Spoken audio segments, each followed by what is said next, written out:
कल के केस के बारे में बात करेंगे। सुबह 1 अगस्त में 3 तरह के मुकदमात लगे हैं। पुलिस ने तिब्बी मुआयना करने के लिए इजाजत मांगी थी, उसका फैसला सुनाया जा रहा है। तिब्बी मुआयना क्यों होना है? तिब्बी मुआयना बच्ची को चेक किया जाना है, बच्ची के ऊपर कोई तशद्दुद, बच्ची को कोई ड्रग्स, किसी किस्म का जो भी चीजें होंगी वो सामने आ जाएंगी। अगर ऐसा कुछ निकल आया तो टब्बर रुल गया, जो कि वैसे भी रुल गया। उसके बाद जनाब चलान पेश होना है, अदालत में चलान दिया जाना है तफ्तीशी की तरफ से। तफ्तीशी साहब को कल का मौका मिला है कि चलान जमा करवाएं, आपने मुकम्मल करनी है तफ्तीश और वो मुझे चलान जमा करवाएं। उसके अंदर आपने जिसको जो रोल देना है वो दें और हमारे सामने लेकर आए। तीसरा, उसके बाद रोल आ रहा है। तीसरी जो चीज है, जमानतें लगी हैं, जिनके तर्जुमानों ने आज ये सारी तकलीफें निकाली हैं, कल उनकी जमानतें लगी हैं। कल इनके मास्टर्स की जमानतें लगी हैं, इनके मैनेजर्स की जमानतें लगी हैं, इनके फाइनेंसर्स की जमानतें लगी हैं। और उन जमानतों की वजह से लाहौर के टोले को बहुत प्रॉब्लम्स हैं। बहुत मुश्किल से कोशिश की जा रही है लोगों की तवज्जो हटाई जाए, लोगों को डिट्रैक किया जाए। उधर जमानत खारिज होनी है, जमानत खारिज होने की वजह से बंदों ने पकड़े जाना है, हमने झूठ भी बोलना है, हमने मेकअप भी करना है, हमने रोना धोना भी करना है। वो किस तरीके से किया जाए, लोगों की तवज्जो हटा दो। तकलीफ ये हो रही है कि कल अगर बहस हो गई तो इनका जो फाइनेंसर है या इनका जो मरकजी मुलजम है वो जेल जा सकता है। उसको बचाने के लिए सारा प्रोपेगेंडा किया गया, आपकी तवज्जो हटाने के लिए। आप इसी चक्कर में लग जाओ, जिब्रान नासिर इसी चक्कर में लग जाएगा, यार मेरे बारे में प्रेस रिलीज आ गई, ये सारा कुछ। और यूट्यूबर्स को धमकियां दे दी गई, वो यूट्यूबर्स शायद बैठ जाएंगे, वो पता नहीं क्या हो जाएगा, वो यूट्यूबर्स डर जाएंगे कि हमें पता नहीं क्या हो जाएगा। पता चला ही सुबह किसी ने साइबर क्राइम में दरखास्त दे देनी है, अच्छा पता चल जाएगा, ये वो सारी बातें। अब दूसरी चीज जो सुबह बड़ी इंपॉर्टेंट है, जो बहुत जरूरी है, वो ये है कि कल की कार्रवाई के अंदर किसी तरीके से खलल डाला जाए। कल की कार्रवाई में किसी तरह से ऐसा माहौल बना दिया जाए कि जिब्रान नासिर जो है ना वो चीजों से बैकआउट कर जाए, वो चीजों से हट जाए। हालांकि ये लोग अच्छी तरह जानते हैं, ये लाहौर वाले नहीं जानते होंगे, लेकिन कराची वाला जो मुबैना तौर पर साफी है वो जानता है कि वो बंदा किस तरह का है। मैं as a lawyer clearly stance अपना दे रहा हूं कि हम तो अपने वकील के साथ हैं।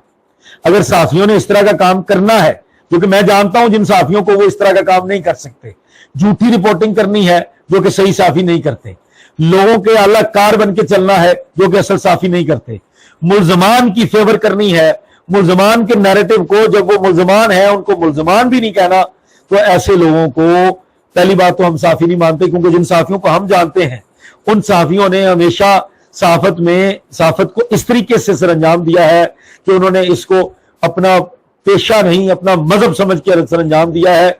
इसलिए हम उन साफियों की कदर करते हैं, इसको साफी नहीं मानते। और मैं अपने वकील भाई के साथ खड़ा हूं, मुकम्मल तौर पर खड़ा हूं, पूरी आवाज उठाऊंगा। और उसके अलावा जितने यूट्यूबर्स हैं जिनकी तवज्जो उठाने की कोशिश की जा रही है, जिनको प्रेशराइज करने की कोशिश की जा रही है, मैं उनके साथ खड़ा हूं, मैं उनका साथ नहीं छोड़ूंगा। मैं उन लोगों का रोजगार है, ये वो लोग अपनी मेहनत करते हैं, वो कोई तस्वीर नहीं बांटते, वो लोग बेचारे जगह जगह जाकर चीजों को कवर करते हैं, वो स्टोरीज करते हैं। उनका बेशुमार तरह की उनकी डायनामिक्स है, वो जिस तरफ काम कर रहे हैं हर तरह का वो काम कर रहे हैं। कोई उनके रोजगार के ऊपर आके हमला करेगा, कोई आके उनके हाथ से उनका ये नवाला छीनने की कोशिश करेगा, कोई उनके टैलेंट को छीनने की कोशिश करेगा, उनकी मेहनत को छीनने की कोशिश करेगा। मैं उन लोगों का साथ दूंगा और आखिरी दम तक दूंगा। और वो नजर आएगा कि मेरी टीम में किस किस तरह के लोग शामिल होंगे जो इनके लिए कानूनी जंग लड़ेंगे, जो इनके लिए खड़े होंगे। और ये बहुत जल्द आप लोगों को दिखाऊंगा कि वो लोग आपको अपने मुंह से कहेंगे कि जी बिल्कुल, क्योंकि हमें अहमद भाई ने कह दिया है, जाट साहब हमारे साथ खड़े हैं, तो हमें अब कोई मसला नहीं है, हम अपना ईमानदारी से जो काम कर रहे हैं वो जारी रखेंगे। किसी को कोई तकलीफ है तो कर ले, जो करना है, जो उससे होता है कर ले। जिस तरह वो दूसरों की चीजों को हवाओं में उड़ाई फिर रही है, वो उससे जो होता है कर ले, वो फिर उसकी चीजें भी उसी तरह से हवा में उड़ाई जाएंगी। कोई कमजोर स्टेप नहीं लिया जाएगा। प्रोफेशनल वकील में और दूसरे वकीलों में जो फर्क होता है वो उसको भी समझ आ जाएगा, बहुत जल्द पता चल जाएगा। मैं आपको वार्न कर रहा हूं, मैं आपको इन लोगों को धमकाने नहीं दूंगा। जो लोग मेहनत कर रहे हैं, इन लोगों को अगर आप धमकाने की कोशिश करेंगी तो ये बहुत गलत होगा। मैं आपको कम से कम इस चीज की इजाजत नहीं दूंगा, ये आप ज़हन में रख लें। बिल्कुल भी इस चीज की इजाजत नहीं दूंगा। اور میں مکمل طور پر ان کا دفاع کروں گا. اب کل کا جو مقدمہ ہے اس پہ ہٹانے کے لیے جس طرح سے یہ آج کا اچھت کنڈا استعمال کیا گیا ہے, کل یہ توقع کی جا رہی ہے کہ کل وہاں پہ سین کریٹ کیا جائے گا. لوگ آلریڈی پلانٹ کر دیے گئے ہیں وہاں پہ اور بہت ساری ایسی حرکتیں ہونی ایکسپیکٹڈ ہیں, اس لیے کل ایکسپیکٹڈ ہے کہ کوئی ایسی حرکت کی جائے گی. سو جن لوگوں کو پتا ہے کہ ہم نے کیا کرنا ہے وہ سمجھ لیں کس طریقے سے کل کا دن مینج کرنا ہے.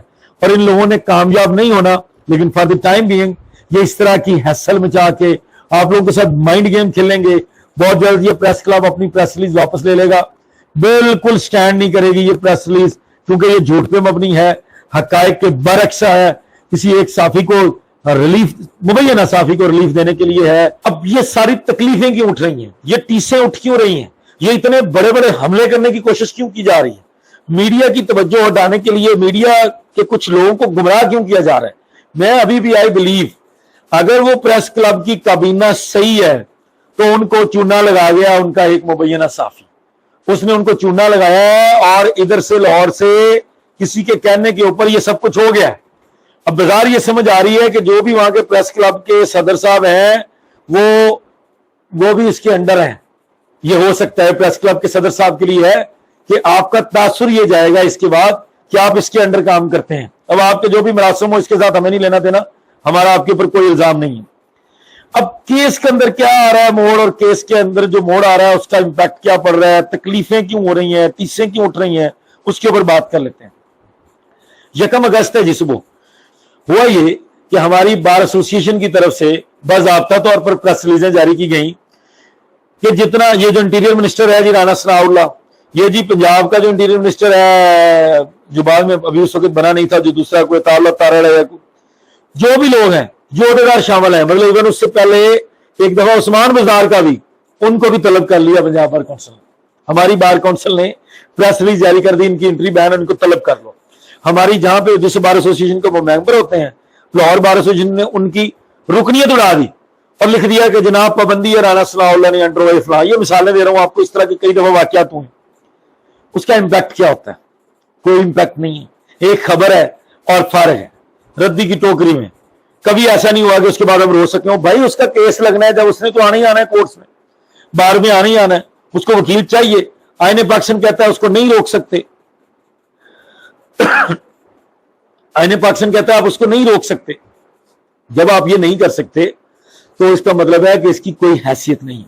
یہ بات آپ کو بتانے کا مقصد اپنی بار ایسوسیشن کی, اپنی بار کونسل کی مثال دے کر بتانے کا مقصد یہ ہے کہ اس پریس ریلیز کی حیثیت اتنی ہے جتنا ہم عثمان بزدار کی پابندی لگا دیتے تھے ہمارے بار ایسوسیشن کے اندر, یہ بالکل ویسے ہی پابندی ہے, اس کے علاوہ اور کچھ نہیں ہے. 3 طرح کے مقدمات لگے ہیں. پولیس نے طبی معائنہ کرنے کے لیے اجازت مانگی تھی, اس کا فیصلہ سنایا جا رہا ہے. طبی معائنہ کیوں ہونا ہے؟ طبی معائنہ بچی کو چیک کیا جانا ہے, بچی کے اوپر کوئی تشدد, بچی کو کوئی ڈرگز, کسی قسم کا جو بھی چیزیں ہوں گی وہ سامنے آ جائیں گی. اگر ایسا کچھ نکل آیا تو ٹبر رول گیا, جو کہ ویسے بھی رول گیا. اس کے بعد جناب چلان پیش ہونا ہے, عدالت میں چلان دیا جانا ہے تفتیشی کی طرف سے. تفتیشی صاحب کو کل کا موقع ملا ہے کہ چلان جمع کروائیں, آپ نے مکمل کرنی ہے تفتیش اور وہ مجھے چلان جمع کروائیں. اس کے اندر آپ نے جس کو جو رول دینا ہے وہ دیں اور ہمارے سامنے لے کر آئیں. تیسرا اس کے بعد رول آ رہا ہے, تیسری جو چیز ہے ضمانتیں لگی ہیں جن کے ترجمانوں نے آج یہ ساری تکلیفیں نکالی ہیں. کل ان کی ضمانتیں لگی ہیں, کل ان کے ماسٹرز کی ضمانتیں لگی ہیں, ان کے مینیجرز کی ضمانتیں لگی ہیں, ان کے فائنانسرز کی ضمانتیں لگی ہیں. اور ان ضمانتوں کی وجہ سے لاہور کے ٹولے کو بہت پرابلمز ہیں. بہت مشکل سے کوشش کی جا رہی ہے لوگوں کی توجہ ہٹائی جائے, لوگوں کو ڈی ٹریک کیا جائے. ادھر ضمانت خارج ہونی ہے, ضمانت خارج ہونے کی وجہ سے بندوں نے پکڑے جانا ہے, ہم نے جھوٹ بھی بولنا ہے, ہم نے میک اپ بھی کرنا ہے, ہم نے رونا دھونا بھی کرنا ہے. وہ کس طریقے سے کیا جائے, لوگوں کی توجہ ہٹا دو. تکلیف یہ ہو رہی ہے کہ کل اگر بحث ہو گئی تو ان کا جو فائنانسر ہے یا ان کا جو مرکزی ملزم ہے وہ جیل جا سکتا ہے. اس کو بچانے کے لیے یہ سارا پروپیگنڈا کیا گیا, آپ کی توجہ ہٹانے کے لیے. آپ اسی چکر میں لگ جاؤ, جبران ناصر اسی چکر میں لگ جائے کہ یار میرے بارے میں پریس ریلیز آ گئی, یہ سارا کچھ. اور یوٹیوبرز کو دھمکیاں دے دی گئی, وہ یوٹیوبر شاید بیٹھ جائیں گے, وہ پتہ نہیں کیا ہو جائے گا, وہ یوٹیوبرز ڈر جائیں گے کہ ہمیں پتہ نہیں کیا ہو جائے گا. پتہ چلا صبح کسی نے سائبر کرائم میں درخواست دے دینی ہے، اچھا پتہ چل جائے گا، یہ وہ ساری باتیں